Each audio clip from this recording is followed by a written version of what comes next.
Kaixo, Aizea. Kaixo, Laura, zer moduz? Ondo. Eta zu? Ondo. Bueno, kaixo, eta ongi etorri denoi balearen bigarren denboraldi honetako bigarren saiora.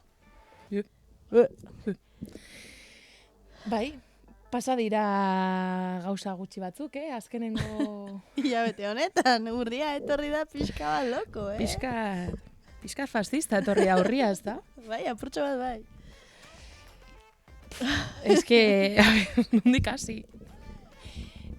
Gauza asko pasa dira, urrian, iraia maieran. Bai, gu egonez garen denbora tarte guzti hontan. Lehenengo gertatu zen nire urte betetzea. Etorri zirela ona, Gasteizera, ospatzera falangista guztiak nirekin nire urte betetzea. Egia da. Orduan eskerrik asko, baina ez zaituztegu hemen nahi. Baino, bai, ez zeuden gonbidatuak, hala ere etorri ziren, eta bueno, rikadaren batera mazuten. Pocas me parece. Por lo que sea. Hori, gero zer gehiago gertatu da, greba orokor bat izan dugu. Bai, Palestinaren erresistentziaren alde, edo, bueno, Israelen aurka, hobeto esan da. Eta Euskal Udalekoak. Bueno, harri gutxi botatzen ari gara. Terfak, bueno, por lo que sea, pues oiek ere harrikadak merezi dituzte. Eta gero, nik ala ere, bueno, nire lengusin bat begiralea izan zen. Eta eske dutxak problematikoak dira beti, generoa da arazoa, terfak dira arazoa, ez... Laura, zure genero berdineko jendearekin dutxatu izan zarenean, zure hortzaroan, erosegon izan zara? Ez. Ai ba. Bale. Ez ni, ez beste asko. Ez nekien. Es que, en fin. Orduan, ez dakit, bai, zelan... Markatu. Ze animatua, politono hori. Bai, ez dakit, bai, osea, fuertea da, ez da berria ez, fasismoaren goraka da. Baino, ostia, egia da, azken hilabetea bereziki potentea izan dela. Gasteizen ere gauzatxoak gertatzen ari dira. Bai, udazkenean fasismoaren loraldia, azkenean. Bai. Eraso arrazistak ere egon dira, eske, bueno. Erail dute emakume bat zarautzen. Bai. Bueno, bere senarrak edo, ez dakit, gizon batek. Bai. Eta, bueno,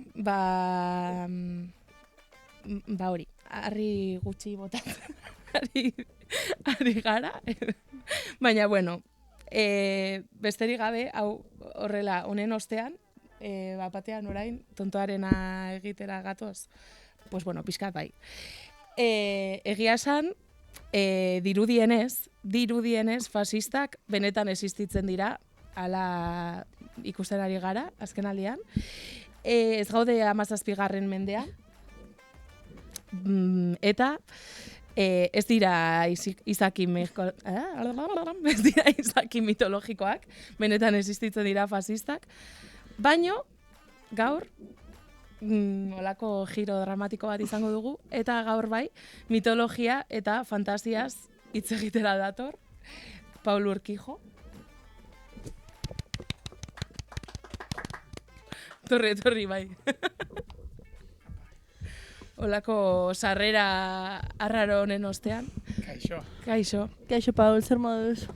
Ondo, pixka eta lur hartzen orain. Bueno, lur hartzen eta despegatzen ere pixka bat.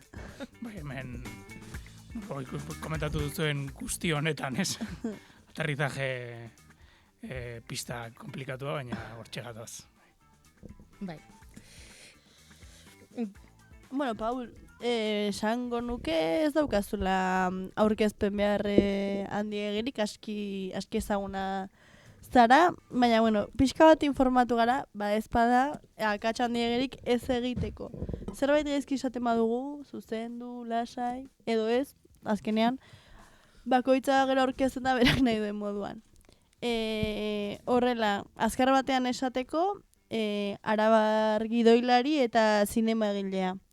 Zara, hainbat film labur egin dituzu, hemen dauzkagu izenburu guztiak, irakurriko ditut guztiak. Bai. Wow, bat dago ingelesez, El pez plomo, Jugando con la muerte 2011, Monsters do not exist 2011, El bosque negro 2014, gero, hasi zinen film luzeagoekin, eta horre dator 2017an Errementari, 2020an Dardar film laburra, eta gero 2022an agian ezagunena izango den Irati. Eta aurten 2025an berriro zatoz film luze batekin, azaroaren 14an zinemetan ikusi ahal izango duguna, eta hau da Gaua. Zenba gauza egin dituzun, ez? Bueno, ja badira 20 urte. Ja, ni orain dauzkat 41 urte, bizitzaren erdia, baino gehiago eman dute laburmetreak egiten, bueno, eta luzemetreak, edo bueno, ikusentzunezkoarekin narratzaile moduan historia kontatzen. Eta, bueno, buru gogorra izan da, gutxinaka joan naiz, laburmetrei asko, eta ja 3 luze. Ezberdintasun handia somatzen duzu luzetik laburrera? Bai, osea, bata, azteko bada motza eta bestea luzea. Bai. Berez, hasiera batean, eluke ezberdintasun handirik egon behar, ez dakit novela edo ele motz batekin konparatuta ez, zergatik historia bat ez du zergatik izan behar luze, edo zergatik ez du izan behar motz, ez? Nik uste historia bakoitzak bere dimentsioa izan behar duela, bere luzera, baina egia da profesionalki batetaz bizitza daitezke eta besteaz ez. Bai. Eta gero egia da ere, historia luze batean gehiago sakondu dezakezula pertsonaietan, eta bar, eta laburmetreak dira gehiago ideiak niretzako. Osea, dira idei audiovisualak. Bai, eta gian utzi behar duzu gauza gehiago interpretaziorako, ez? Hori da, bai. Nik uste hori da laburmetraien poterea. Idei bat hartu, konzentratu, eta oso denbora gutxian zerbait visualki hori oso potentea eta tematikoa izatea. Eta bestalde, luzemetraietan daukazu denbora gehiago, pertsonetan sakontzeko, eta gero, aparte eta diru gehiago ere normalean, ez? Eta gero dauzkazu seriak, nik zut serierik egin, baina serietan igual visualki ez dira izaten hain potenteak, baina badaukazu denbora pertsonaiak oraindik gehiago pertsonaia hori bilakaera luzeagoa emateko, ez? Bale, guai. Bai, gero hemen zu aurkezteko ere apuntatuta genituen 4 gauza. Mitologia gustatzen zaizula. Bai, bueno, hori esaten da. Intuizio bat daukagu. Uste dugu gustatzen zaizula. Uste dugu Gasteiztarra zarela. Bai, banaiz. Bai, banaiz. Osea, bueno, bai, Gasteiztarra naiz. Esan. Es que nire DNI Espainiarran. Vale. Jartzen du Barakaldon jaioa naizela, Vale. Gurutzetan jaio nintzelako, osea, nire anaia arreba, eta nire gurasoak Gasteizen bizi ziren, eta nire amaren arrebak lan egiten zuen matrona moduan. Eta orduan joan zen ara, ni erditzera. Baina gero bueltan, osea, izan zen jonda torri. Baina ni ez, baina ni patetero naiz, ni Gasteiztarra. Bai, baina Barakaldon jaioa, Zaurgatik enuen esan. Soy una pringadak izaten du jendea, osea, da leku batez bueltatzeko modukoa. Bere ustetan. Eta Paul, zergatik uste duzu ekarri zaitugula gaur horrela gurekin hitz egitera? Pues zegolako inori interesgarriagorik, ez dakit. Ez. Bueno, eskerrik asko. Ez. Egia esan, bastante divertigarria izan zen ere, elkarrizketa prestatzea, eta hor gu ere... Beldurra. Bai, ez dakit, zerbait gehitu nahi diozu aurkezpenari? Bada beste moduren bat zu aurkezten zarela normalean edo... Ez dakit, bueno, betikoa, beti galdetzen dira, zergatik egiten duzu fantasia, zergatik egiten duzu mitoak, eta nik uste txikitatik beti gustatu izan zaidala fantasia eta mitoak eta bar, eta nire burua beti ikusutor erabatean isladatuta, monstro eta historia horietan, eta horregatik gustatzen zaitu, ez dakit. Vale, eta galdetu nahi genizun, bueno, pixka bat hitz egin dugu, ez? Film laburrekin hasi zinela eta gero hasi zinela pelikulekin, baina hitz egi guzu pixka bat mesedez zure ibilbideaz, ez? Nola iristen da pertsona bat, edo gazte bat, gazteiztarra, fantasia eta gauza guztia gustatzen zaizkiona, zinemagile izatera? Bueno, nik uste... Lehenengo fermentu edo hasierako mami hori da txikitan, ez? Nik uste zuzendari edo narratzaile guztiak daukagula hor poso bat txikitan sortzen zaiguna eta gero beti edaten dugula hortik, erabatean, ez dakiz zergatik. Baina nik, oroitzen naiz mendira joaten ginela askotan, Euskal Herrian jende asko bezala eta bar, eta Euskal Herriko mitoak kontatzen zizkiguten, eta bar, Euskal Herritik kanpo beti da oso esotikoa, ez? Euskal Herrian da, denak bezala. Baina bai hori zen kontua, ez joaten ginen mendira, eta basoan basa jabona bizi zen, Mari zegoenko batzulotan, lamiak, hori guztia. Eta horretaz aparte beti fantasia zalea izan naiz beti. Bai literaturan, bai pelikuletan, bai bideojokutan, komikietan, eta bar. Eta ez dakit, beti izan naiz marrazkilari, beti goratzen naiz txikitan beti marrazkiak egiten, monstruak egiten gehien bat, eta bar.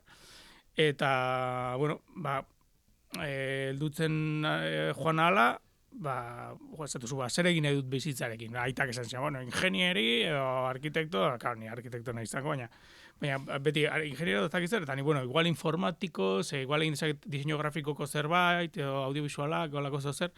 Nik enuen imaginatzen nire burua ni de lejos zinea egiten. Gutxiago, fantasia egiten, hemen, Euskal Herrian ez estatuan, ez da generoa egiten da igual terrorea pixkat, baina realista, thrillerra, komedia, drama asako de drama. Eta karo, nire burua, en plan, horrez nuen ikusten, baina zinea ere, niretzako zebait superarrotza, industriaren mundua, edo nire familia inor ez zen mundu horretakoa, ez inor hurbilekoa, ez zeroz. Orduan, ni hasiera batean, marrazkiak egiteko, diseinuak egiteko, eta orduan ikasi nuen batxiergo zientifikoa. Nire aptatiboak ziren fisika, kimika, mate eta biologia. Eta biologia, bai. Eta, karo, konturatu nintzen, marronako. Eta orduan, hor esan honez ez ni arte erragin nahi dut, zen niri gustatzen zaidana prozesu hauetatik egiten baut zerbait, informatikaren bitarte zerbait niri gustatzen da historia egitea, kontatzea. Eta nik erraminta ikasten badut, edo ilustrazio digitala edo dana dalako egiten badut, izango da, historia kontatzeko. Orduan sartu nintzen arte erretan, aitari ez zitzaigun bat graziak egin. Eta, hor, arte erretan aurkitu nintzen ikusentzunezkoarekin lehenengo aldiz. 18 urtekin, eukin nuen lehenengo aldiz kamera bat nire eskutan. Gaur egun den daukatek mobil bat, baina niretzako izan zen hori ba.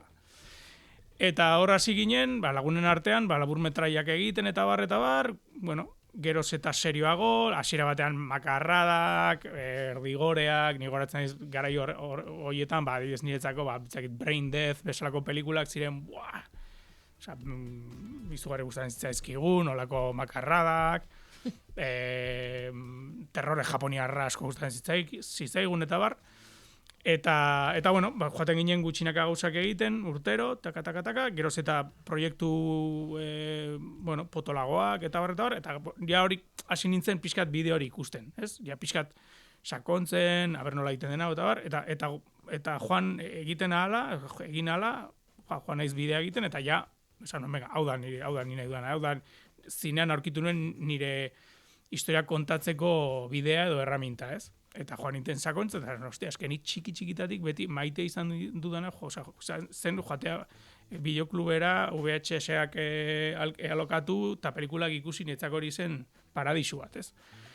Eta gero oso buru gogorra izan da, nire ideiak defendatu, ez da bat ere erraza izan, ze azkenan hori hemen ez da genero egiten, baina nik ikusten nuen, posible ikusten nuen, adibidez, ja, laburmetraiak egin ahala, eta joaten zela festivaletan zure lanak erakusten eta hartze duzu pixkan notoritatea eta gero lehenengo luzemetraiekin, nire erramintekin, marrazkiarekin eta defendatuz pelikula horiek posible zirela egitea, ez? Hemen, eta gutxinaka joan naiz proiektuak altxatzen. Errementari izan ziren 8 urte, gero irat izan ziren 6, eta gaua izan dira 4. Osa, guatzen naiz, murrizten denbora. Bukatuko duzu pelikulak egiten urte erdian. Ez, baina... Iruleko bate. Bi urte pelikula bakoitza ondo legoke. Eta, pixkat kontatu diguzu, ez? Nondik datorren mitologiaren zera hori, interes hori, baina, euskal zinema mitologikoa egiten duzu, arabatik, eta euskeraz, ez? Zergatik? Eta zertarako? Eta zergatik ez, betiko kontua. Berez logika hutsa da, euskal material bat, euskalduna izan da, Euskal Herrian lan eginez, ekoiztuta, material originala euskaraz izan da, niri heldu zait euskaraz transmisio oralaren bitartez edo idatziz, ez? Ez dakit Barandiaranek idatzi jaso zituen ipuin guztioi, Barandiaran eta beste batzuk, jasotako ipuin horiek, heldu zitzaizkigun 70-80garren hamarkadan, aurrentzako ipuinen formatuetan eta gero antropologoek ere egin dituzte bere haien lanak, heldu zaigu material pila, eta nire hori guztia euskaraz ailegatu zait, orduan, niretzako hori da formarik naturalena, azkenan ere lenguaia bada mundua deskribatzeko erraminta bat, lenguaia bakoitza da, bere inguruan nola ikusten duen deskribatzeko erraminta bat, euskaren bitartez guk gauzak nola esaten diren, ez da berdina nola esaten den gazteleraz. Esaten da, forma poetika linguistika visual ezberdin bada, sonoroa, ez, era batean. Zen ere, nola ez ditugun gauzak ere ikono visualak dauzka, ez dakit dardar, adibidez, dardarra, ez, dardar, horrek visualki ere eramaten zaitu nun baitera. Ez dakit, ez berdina da. Orduan, niretzako alde batetik hola izan behar zuen. Logika aldetik, ze bestela tradizio bat izango zen ere, ez? Baina gero beste alde batetik, produktoreak eta esaten ziguten beti, zergatik euskaraz, egingo du gazteleraz, igual lortzen dugu aktore famatuago bat, eta hola gehiago bidaiatzen dute pelikulak, edo ingelesez, inkluso goratzen diz errementarin, esaten zidaten, pues igual Javier Bardem puede hacer de Rementari, edo, yo que sé, o Benicio del Toro, nuen sinisten bat ere, ni de koña. Baina hola, igual lortu ezakegu diru gehiago eta eta... Baina eski imaginatu, izango izateke esperpento bat. Ez daka zentzurik. Orduan, ni zentzu horretan oso buru gogorra izan nintzen. Orduan, bada, edo errealitatearen eta bihotzaren logika, edo kapitalaren logika. Orduan, ni beti joango naiz bestaldera. Por lo que sea. Vale. Bueno, elkarrizketa ez dizu esan, baina jarri dugu lauraketanik pixkat blokeka, bezala, ez? Bai. Orain arte egon gara zure aurkezpenarekin, okerrez banago, aike lio. Bai. Bai, bueno, zure aurkezpena eta zure ibilbidea, eta hitz egin nahi genuen ere bai pixka bat euskal zinemari buruz. Hasieran aipatu dugu, oldarraldi faxista eta guzti hau, eta hori, ari zara esaten, euskaraz egin dituzula pelikulak, benetan logikoa iruditzen zaizulako, eta, bueno, autopolitiko bat ere badela esan daiteke, zuk esan duzu kapitalarena edo norberaren bihotzarena edo, bueno, dikotomia horretan, ez? Eta pixka bat, galdetu nahi genizun, ea, bizitzen ari garen egoera zein den ikusita, garrantzitsua iruditzen zaizun, horrelako autoak egitea, pixka bat erroetara itzultzea, ez erroak lotzen genituen pixka bat, zuk aipatu duzun aurra ginela mendira joan eta kontatzen ziguten historia mitologiko guzti horrekin. Garrantzitsua iruditzen zaizu euskal kulturara, mitologiara, tradizio horietara bueltatzea? Bueno, niretzako bai, baina azkenean bueltatzea baino da gaur egungo erraminta bat bezala erabiltzea. Azkenean mitoak eta leyendak eta bar badira ez dago dogma bat, ez dago momentu bat historian hona apuntalatzen den bertsio bat. Eta garai haietan kontatzen zen jendearen ikuspuntua, baloreak eta bar ailegatzen zaizkigula. Baizik eta leyenda eta mito horiek dauzkaten kodigo eta klabeak vigenteak direla, edo vigentetzen direla, norberaren prisma, narratzailearen filtrotik pasatzen direnean. Hori da leyenda eta mitologiaren poterea. Ez dela kadukoa.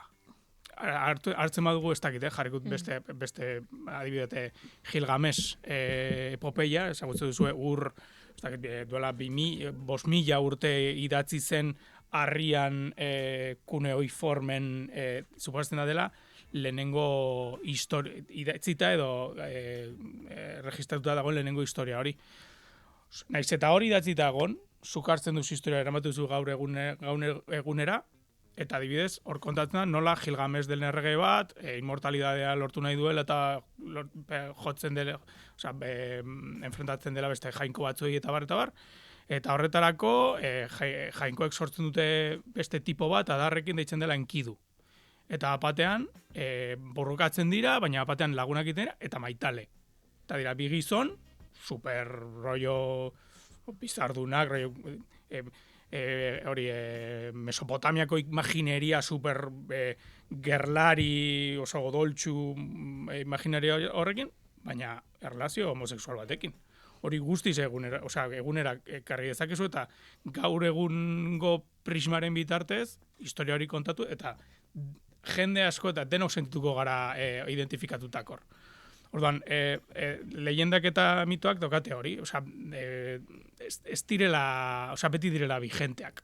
Orduan, importantea da, erraminta bat denean gure inguruan daukagun unibertsuari buruz hitz egiteko. Narratzaileak bere prismaren bitartez, egiten duen arte narratibo horren bitartez, bere posizio bai politiko, bai ideologiko, bai moral, edo danalako guztiak mailan jartzeko, erabatean, edo transmititzeko. Txapon, Bai. Oso interesgarria, nik ez nuen ezagutzen Gilgamesh bada, bada, hortik dator, hasta Bibliako pasarte asko hortik datoz, Herkules, mitologiako pertsonei asko hortik datoz, historia da. Etxeko lanak. Bai. Zenbat, gauza, nago super espesa barkatu. Denak. Normal, utxizet kao nire brasari. Gilgamesh, marikoi hauekin, perfectas. Eta, claro, hitz egiten ari ginen ere ez, Aizeak esan duen bloke hontan, gizartearen egoera zein den ikusita, egia da, hori azken hilabeteak, asteak, bereziki jebiak izan direla, baina, bueno, egoera eta norabidea ikusita ere, ze historio kontatu behar direla uste duzu? Bueno, depende ze bandoan zauden, ez? Guk zuri galdetzen dizugu, beste batzuk ez daizkigu interesatzen. Bueno, depende bat, bueno, claro. Nik ez dute ingo Milan Astrairen biopik bat, no sé, edo igual bai, baina bestalde batetatik. Bueno, bai, noski, egin behar da, eta horre, eta trintxera egin. Bueno, nire azken pelikula ez duzu ikusi, gustatuko litzateke ikusi bat zenute, bueno, ja hitz egingo dugu ikusten duzuenean. Abenduan. Baina ni adibidez, aurkeztu nuenean sitxesen esan nuen, bueno, pelikula badago 17. mendean girotua, no, alde batetik, mitologiako historia ilunenetan dagoela pixkate, ilun hoien konpendioa da, txikitan kontatzen zizkiguten gaueko eta olako izakien ikonografia eta unibertso gaueko unibertso ilun hori, baina gero bestalde batetik gure mitologian daukagun eren akelarren, da sorginen, da mundu hoiei egindako omenaldi bat. Baina gero, ikonografia guzti hori inkisidorek 17. mendean sorturiko gezurretan dago oinarrituta. Horra llegatu zaigu informazio asko, incluso pentsatu ezaguna, eske igual batzen ziren eta paganadak egiten zituzten, igual ez da. Osea, imaginatu, zer bai. Osea, gaur egun ere egiten ditugu, San Juanak dira, nahiz eta San Juan deitu da udako solstizioa, eta beti gustatzen zaigu elkartzea, eta datea, eta orduan, hor seguro bazegoela vestigio pagano bat, gero ere akerbeltza etorri daitekela gainera deidade astatu lunar batetatik, ze Europan dauzkagolako asko, bueno, hori izan daiteke, baina inkisidorek egin zutena izan zen gezur bat idatzi, garaiko elite intelektualak sortuta, eta guk hori jaso dugu ere, ez? Eta, bueno, gaua hitzeitu du askatasunari buruz, eta erabatean ere, sorginen eta akelarre hoien resignifikazioa eta dignifikazioa hitz egiten du. Ja, guk jasotakoa, ez? Sorginaren iruditeri guzti hori, guretzako sorginak onak dira, baina hor egon delako lan bat, resignifikazio bat, ez delako simbolo, bueno, poteraren kontra altzatzen den pertsonaia bat, edo rebeldo bat, eta hor badago guk sentitzen gara representatuak horretan. Baina, komentatzen nuen, garai horietan bazeudela inkisidore batzuk, baina eske gaur egun oraindik inkisidoreak dauzkagu, ez? Garai haietan ikusten zen, edo esaten zuten mendietan, sekta satanikoak zeudela, antropofagia, infantizidioa eta bar egiten zutenak, eta hori hartu zuten aitzaki bezala garai horretan jazarpen brutal bat egiteko. Eta gaur egun, ditugu beste batzuk, adibidez, estatu dutenak daudela 6 urteko aurrak terroristak direnak, ez? Eta horiei tiro buruan. Orduan, haien gezurrak erabiltzen dituzte. Eta gero ere, dauzkagu, beste inkisidore txo batzuk sare sozialetan, ez? Egunero, badirutela poteran esbirroak bezala, saiatzen direla implantatzen, oso ideia kabernarioak, ilunak, eta ikusi ditugula era naturalean. Eta gainera hori permititu egiten da, ez? Kalean aurrekoan gertatu zen bezala. Orduan, beharrezkoa bai bada, noski bada, eta trintxera egin behar dugu, eta bueno, guk dauzkagun baloreak defendatu ere artearen bitartez, noski. Paula, zara soltatzen ditu. Bai, denbora guztian, pa. Vale, wow, vale. Bueno, saltatu con... Bai. Bueno, orduan, guzti honi aurre egiteko, eta, bueno, diskurtso erreakzionario askori aurre egiteko erramentetako bat, izan daiteke euskal zinema. Eta ikusten ari gara, bueno, azken aldean euskal zinema ari dela horrelako loraldi moduko bat eukitzen, gero eta ugariagoak izaten ari direla euskarazko edo euskal filmak, Ez, hor dauzkagu Jone batzuetan, Maspalomas, Karmele, etorriko da orain gaua. Eta, bueno, hori ikusle ontzat, behintzat uste dute berri pozgarri badela, ez? Zinemara joatera bultzatzen du gutako asko, bestela agian joango ez litzatekena, euskeraz direlako bakarrik. Eta, bueno, hori guai dago, baina euskal zinema ez da, lehen aipatu duzun bezala, beste zinemak bezalakoa ez, euskala delako, eta horrek txikiagotik egitera, bueno, daramalako ekoizlea bera. Orduan, esan daiteke euskal zinemak sarritan finantzaketa eta ikusgarritasun arazoak, edo, bueno, besteekin konparatuta zailtasunak izan ditzakeela. Zure ustez, zein da oztopo nagusia edo zailtasun handiena? Zer egin beharko luke euskal zinemak bere lekua hartzeko? Bueno, nik uste, alde batetik, badirudi osasuntxu gaudela, eta ez gaude bat ere osasuntxu. Osa, hori hola da, begia da, askotan ez egiten dela, euskal industria ari da haunditzen, incentibo fiskalak, eta bar, eta egia da, bai, geroz eta rodaje gehiago daudela, leku guztietan, baina gehiengoak atzerritarrak dira. Egia da, ni hor ez dakit esaten noraino den onuragarria eta noraino ez. Zorrek ekarriko du, bai, tejidoa haunditzeara batean, jende gehiago igual industrian sartzea eta bar, baina gero ere kanpotik badatozen enpresa batzuk, orduan hartze dituzte eta presioak botatzen dituzte, bor sindikatuak egon behar dira borrokan, hasi dira dramitak egoten horrekin. Hori alde batetik. Gero, badaudere, euskal ekoizleak, ekoiztetxeak egitutela, euskal zinema o zine basko. Karo, ez da berdina, etorri daiteke ez dakit nor koproduzio batekin, eta egin film bat portzentai batekin, baina ez da gure, bueno, igual hemen rodatu da, baina berdin du hemen edo inon, ez? Eta gainera, esatik gauza bat da, ez zine euskal zinea, eta gero beste gauza bat da, zine euskalduna.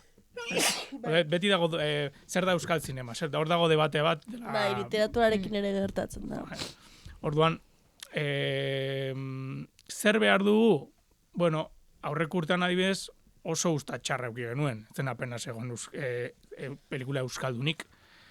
Aurten badauzkagu azira gehiago ateratzen, eta bar, egia da, eta hemen aitortu gaztaio Eusko Jaurlaritzak egin duela lan importante bat, daramatza urte asko incentibatzen euskal zinea, ETB ere badabil produzitzen asko, ez dakit, gero nora doan dirua eta nora ez, hori ja beste kontua da, baina, bueno, bultzada importante ematen ari dio zine euskaldunari.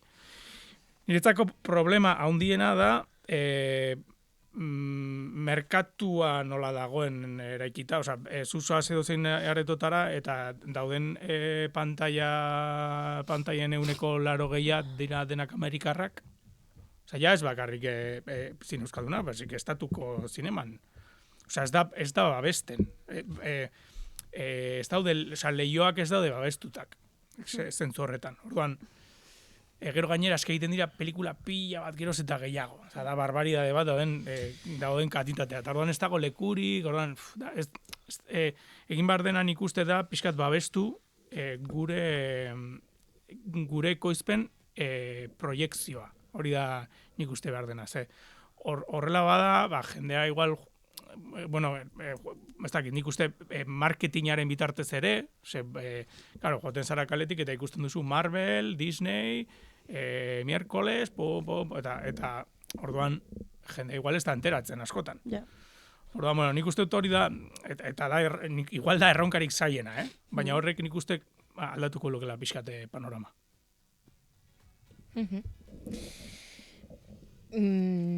Titular pila bat eman dizkigu guztu, honekin lotuta ere, klaro, sortzen zitzaigun, ez, zalantza bat, edo, bueno, segurazki hemen ere egongo dira, agian debatea egongo da, ea Euskal Zinemak handiagoa izan beharrote duen, edo hau izan behar duen neurria, edo ez dakitzuk nola ikusten duzun, zein den horre ronka, edo... Bueno, ni naiz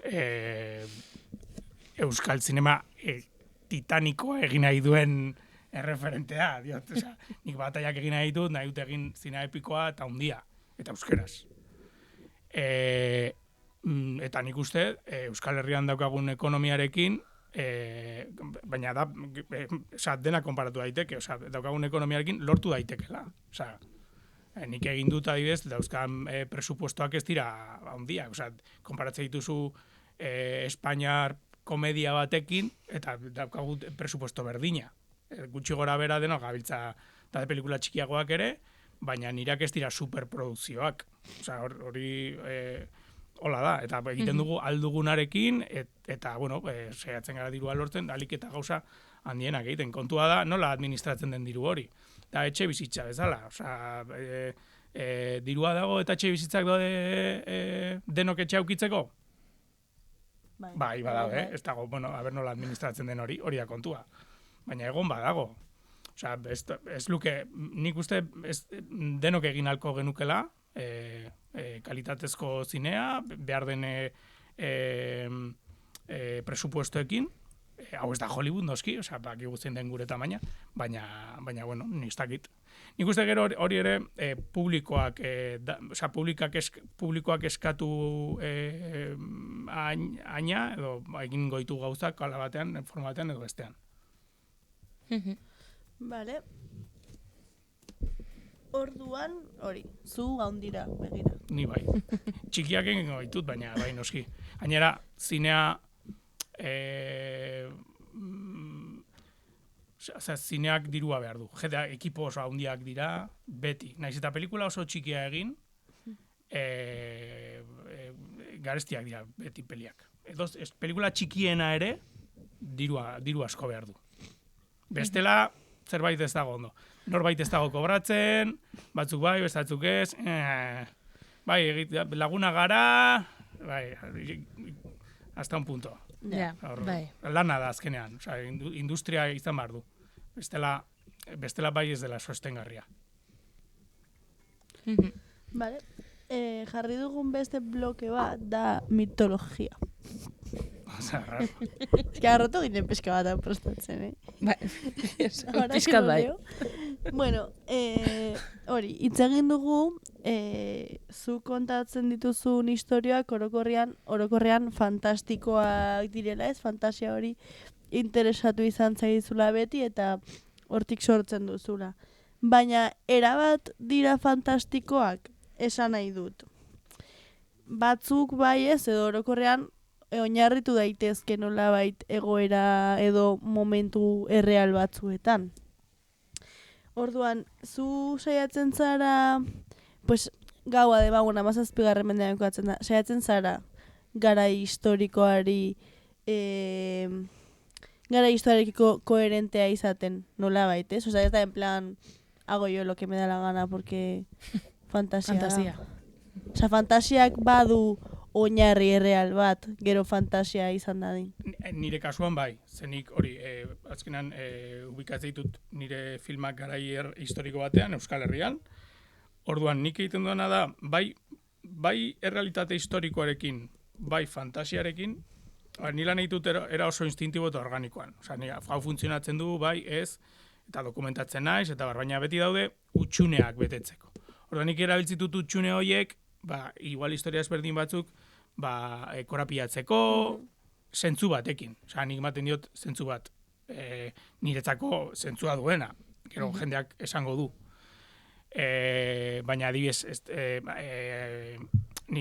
gero nire lizentzia poetikoak hartzen ditut ere, baina niretzako zilezkoa da. Egiten dudanean zilezkoa dela uste dut, adibidez. Adibidez jarriko dut. Iratin planteatzen den paganismotik kristautasunerako bide hori zen inolaz ere hain denbora gutxian izan. Claro. Eta olako egoera batzuekin, ez?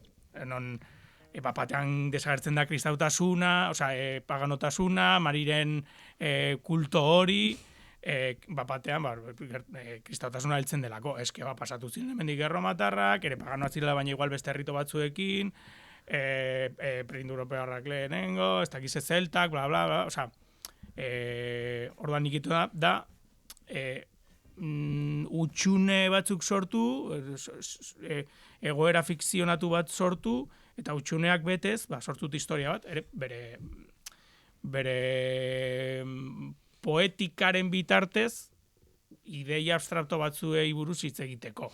Amalurrari eginiko, amalurrari diogun errespetuari buruz, gainere hori hitz egite dut ere gaur egun nola tratatzen dugun natura, nola gaiztoa Belasko dana, nola esplotatu nahi duen basoa, ez? Kapitalari buruz, eta bar. Orduan, nik egiten dana noskin nire gaur egungo pertsonaren bisioaren bitartez, erabiltzen dut elementu horiek, eta nire bisioari buruz hitz egiten dut noski. Realitate bat dago. Bai, bale, guai. Eta gero aparte,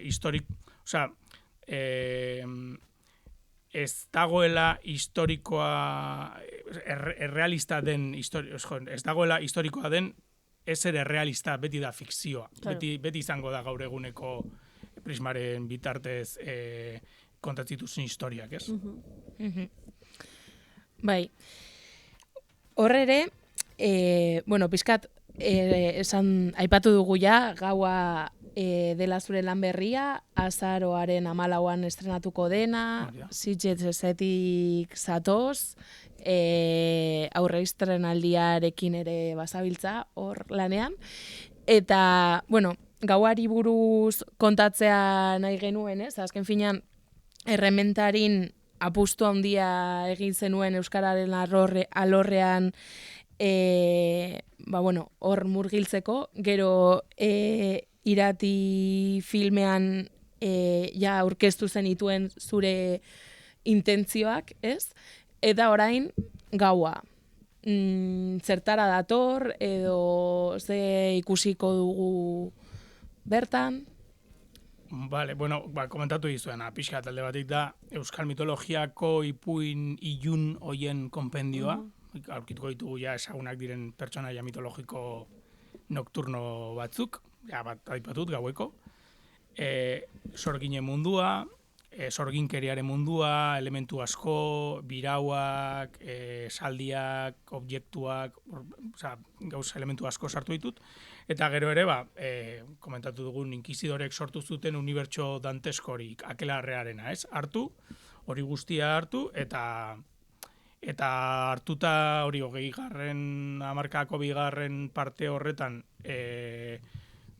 sortu zen resignifikazio eta sorginaren dignifikazioaren tradizio hori harturik, askatasunari buruzko historia bat kontatu, ez? Gure protagonista da Katxalin, 17. mendeko emakume bat, bere baserretik ihes egiten duena gauaren erdian, eta geratuko zaizkio gauza batzuk, eta garbitoki baten aurkituko da 3 emakumeekin.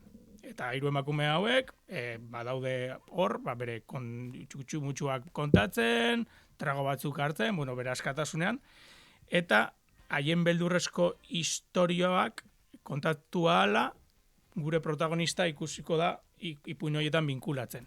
Eta bide horrek eramango du bere klimaxera, ez? Eta esaten digute beti, bide zuzena jarraitu behar duguna, ez? Ezin garela gure markatzen diguten bide horretatik atera, erabatean, ez? Argiaren bidea, zuzena, eta batzutan, egin behar duguna da, okertu, iluntasunean sartu, gure itzalak ikusi, gugeu aurkitu, igual ilargiaren argitan, eta gure askatusuna eta izaera aurkitu. Lara, esaten ari nintzen, egingo ditugu galdera hauek, eta gero ya pasatuko gara ona, porque bestela ez dugu. Bai. Luzatzen ari gara pio. Ez, ni oso gustora nago, oso interesgarri ez. Bai.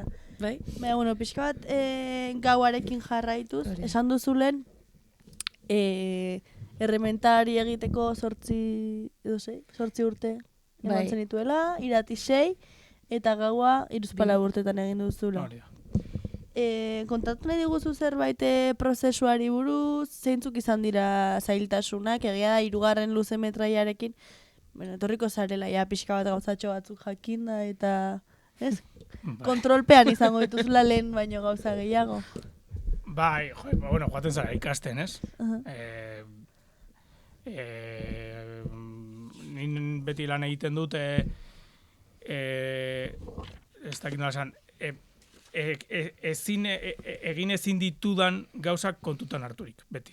Kadentziekin. Osa, hor, zeintzuk dira limiteak, ez? Osa, eskenan egin nahi ditut, sekuentzia batzuk askotan oso magikoak, oso epikoak eta bar, eta jakin barut nola egin, daukan presupuestoekin eta bar, orduan.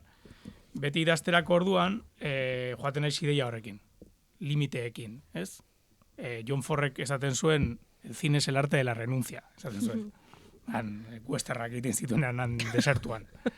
Eta gira da, zu jakin barutzu noraino egin dezakezun zerbait. Orduan, ia idazterakoan, joaten naiz ja, giratzen, hau egin dezaket, hau ez, hau, eta marraskiak egiten, joaten naiz beti gidoia eta bisualki egiten dut dena batera. Joaten, tiki.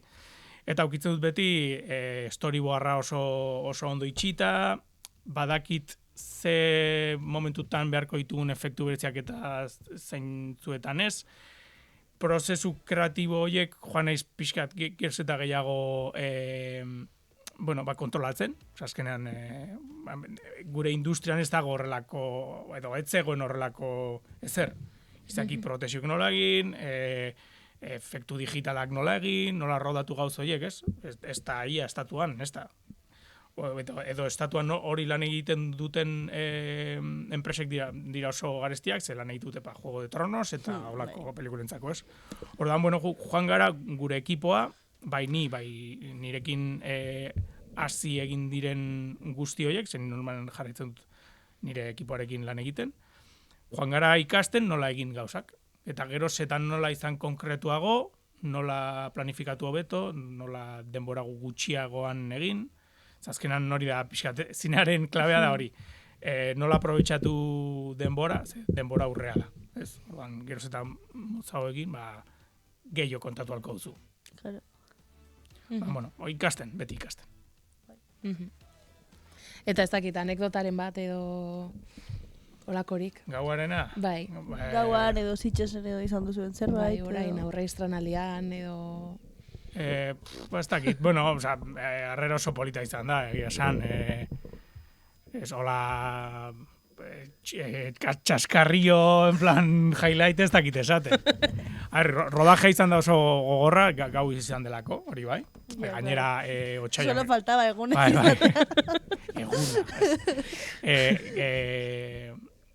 Eguna. Otxaian grabatu genuen, imaginatu gotza, baina eguraldiak nahiko ondo errespetatu ginduen, azkeneko egunan goratzen ez Artikutzan, Gipuzkoan dauen baso batean, batean azkeneko egunan egon zen zaparra bat erori zitzaigun, baina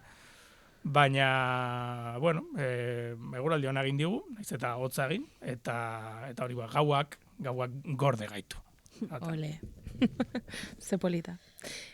Zuk ze diozu? Bai, directo. Hau ala ere? Ja, bai. Ez que hemen egon gara, tipo... Bai. Etxe igual kendu ezakegu hau. Bai. Edo hau. Ez, hau berti egin behar da. Vale. Vale. Parkatu. Gu hori, elkarrizketa prestatzen ere, arrotu ginen, sorgina, mitologia, umeak bestela egon ginen, eta, hau ere,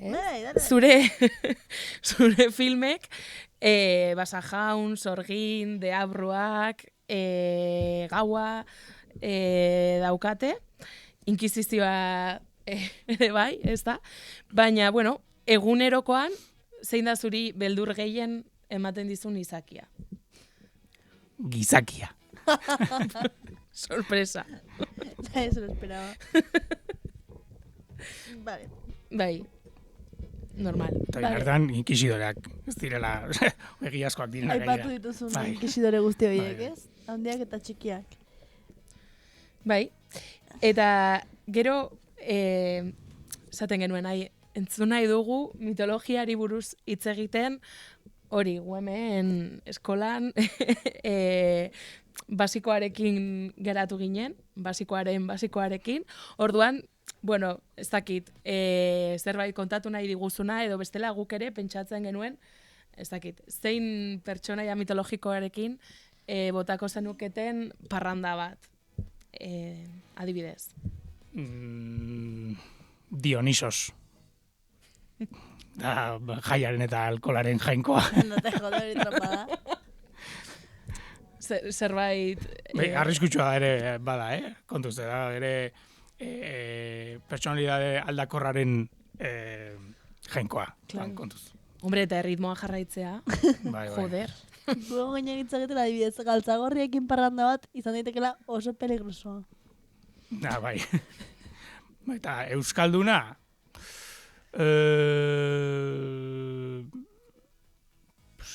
igual, ez dakit, Mari.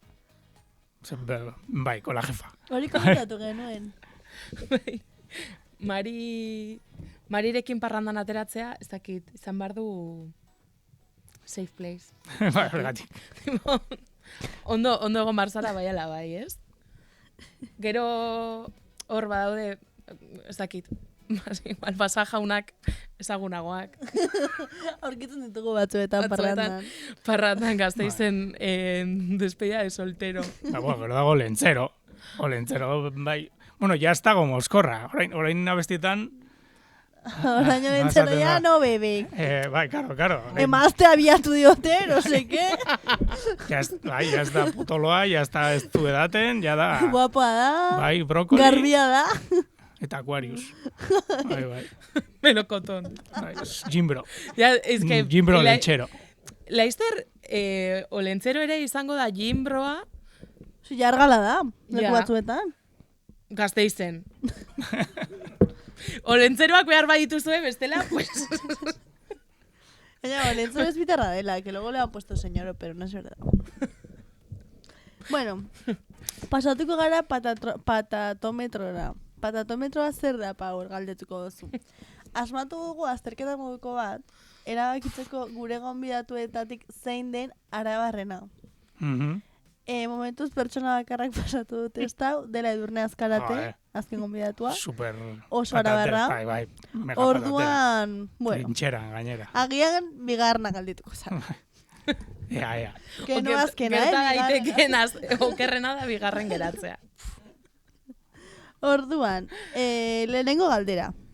Noiz egon zara, azkenengo aldiz, Gasteiz ez den Arabako herri baten? Atzo. Ui! Beitu barakaldun jaio zinela, Agurainen egon nintzen. Vale, orain. Zu, Laura? Zer? Zu. Ni. Uf. Ezakit. Gainera Gasteiztik atera nintzen azkerekoan Gipuzkoan egon nintzen. Zu? Absolutxa. Ni atzo autoeskola. Horrek ez du balio. Orain, janariarekin lotuta, aukeratu behar duzu bat. Euskal pastela, pantxineta, garrotikoak, edo goxua. A ber, Gasteizko izan da goxua. Baina no se vale en plan puntuak lortzeko. Benetan, zer dio bihotzak? Bai, goxua. Bai? Bai. Ni bai. Uf, niri... Ez zaitu bitzen goxua, la verdad. Ni normalan kafea eskatzen. Baina goxua badago, lagunen artean badaukagu pakto bat eginda, eta egia da, goxua badago, goxua. Goxuaren militanteak zarete. Barrako patateros de pro. Ui, ba... Ojo, Ojo, Edurne Azkarate. Ojo, Edurne. Vale, gero, azterketaren galdera zailena, geografia. Kokatu behar dituzu mapa imaginario batean, esan behar diguzu más o menos non dagoen, Gasteizko herri batzuk, lehenengoa. Gasteizko herri batzuk. Osa, Gasteizko. Aizea. Herri batzuk. Perdón, Giputxi. Non dago Kripan? Kripan, hegoaldean. Bai. Ole, Jode. azkar, como... Azkarrate, zuere bai. Gero, hau jarri genuen, como ya más fácil, gesaltza añana non dago? Bueno, dago... añanan. Añanan. No te jodas. Jode, mendebaldean. Bai. Edurne baina azkarago, edurne liatu zen gehiago, como hemen, ondoan, no sé. Ez negoen pentsatzen zein kuadrian, eta Claro, gara añana. kuadrilla, bai. Baina Hombre, ja kuadrilletan hitz egitea oso arabarra da. Bai. Sin dudari gabe. Eta azkena, apellaniz. Apellaniz dago ekialdera. Que listo el chaval, Ojo. Ojito edurne, ni bera banitz dardarka gongo nintzateke. Bale, urrengoa zu. Urengoa. Zein da, jaso izan duzun, ze ondo hitz egiten duzun euskeraz, arabarra izateko edo gasteiztarra izateko originalena? Originalena, betikoa, ez dirudizu, zu ez zara gasteiztarra. Ez que Barakaldon jaio nintzen. Baina zure gurasoak ere gasteiztarra dira? Ez euskaragatik, ere aurpegigatik. En plan, baina, zu sotikoa zara, ez zara euskalduna zura, eta kanpotarrak dira, ez? Zondoak izun euskeraz. Olakoak esan dizkiat, eta gero ez sinistu arabarra naizenik, euskaragatik. Wow. Edo inkluso hori, baina superarro egon bartzara egiten dituzun pelikulak euskaraz izan da, arabarra izan da ere, ez? En plan de, baina arabarra naizelako, ez? Pixka eta raro, bai. Maitia. Vale, gero. Araba, erlijio bat izango balitz, nora egingo genuke peregrinajea, zure ustez?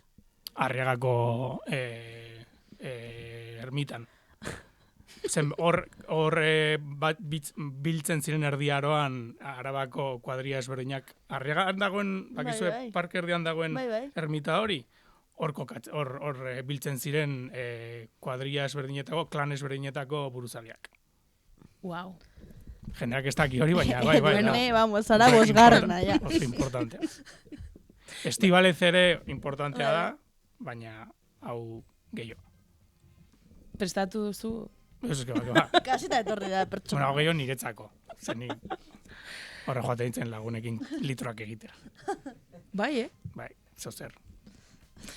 Kunietan egiten genituen. Que mierda. Peregrinajea letra fakultatera. Eta orain honekin lotuta litroak, zein da zure edari alkoholdun gogokoena? Bai, garagardoa. Baina, bestela, ardo herriosako ardoa. Arabar herriosakoa. Hori da, barkatu, arabar herriosako ardoa. Bai. Ezin zinen perfektua izan. A ber, baten. A ber, bazkaltzeko, farietan eta bar, ardoa. Ardo beltza, bai. Bestela garagardoa. Hombre, nire ustez gozuaren militantea izatea, ja galtzen ari da. Bai, no se estira. Ai. Eta... Igual soltatuko dugu. Bai, ez da. Bai. Eta...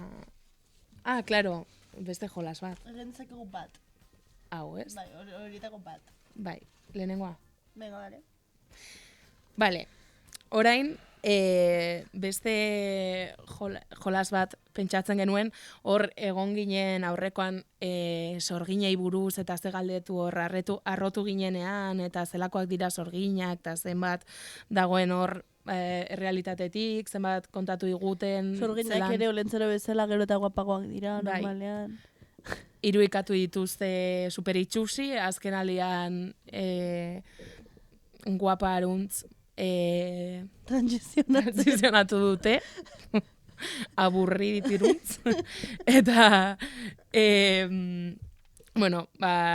horregon ginen, horrekin bueltaka. Eta orain proposatu nahi genizun beste olako jolas bat, ze egia da sorgina, iruditegian oso rekurrentea den irudi hitz kontzeptu bada, ez? Eta, asko agertzen da, bai ikusentzunezkoetan, bai abestietan, bai leku guztietan. Talde feministen izenetan, jaien izenetan, eta bar. Orduan, proposatu nahi genizun, hitzarekin, ea, tipo furor moduko bat, zenbat abesti bururatzen zaizkizun. Zaizkigun, agian. Zaizkigun, bai. Sorgin hitza daukatenak. Bale, ez dakiz zer den furor. Da, zerrendatzea, alik eta abesti gehien sorgin hitza daukatenak. Sorgin, bale. Por ejemplo, sorgina piruli. Vale. Erratza gainean. Sorginen leizean, neska bat dantxari. Vale. Gero la mítica de errezen dituzten sorgina. Ui, ni txarra naiz jolas hontan. Algaitu nekarri pentsatuta. Ja. Fijo, irukien kantan fijo dagoela sorgina espertoa, no seke. No? Bai. Sorgina, zuei bururatzen zaizue baten bat. Ui, sorpresa! Sorragarria. Beste beste bat egingo dugu, porque sorgina ez. Porque serako fracaso. Qué puto fail. A ver, sorgina, ja, eske... Aldatuko dugu hitza, ni blokeatu naiz. Bai, bigarrena edo hirugarrena. Nahi duzuna, Laura. Gaua. Bai, gaua. Orain zure film berria... Promozionatzeko. Bai, kliponekin promozionatzeko. Promo honi esker, bueno. Abesti bururatzen zaizkigu gaua hitzarekin. Gau. Gauan kantaketa horrela, no? Gaueko izar argitxue, na. Ez. Abesti bat da. Gipuzkoa. Gero, parrandako kanta, gaua, no seke, dantza gaua. Claro, dantza gaua. Gaua apurtze irrintziruna, rota flexa, garrazika. Zuta. Ona. Gero, bere garaian zesatekek bazekan, gauaren erregina, piripipi, buigiputxe. Gauaren erregina, egia da. Gau.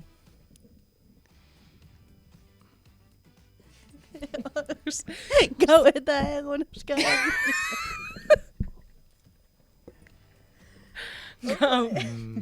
Gau.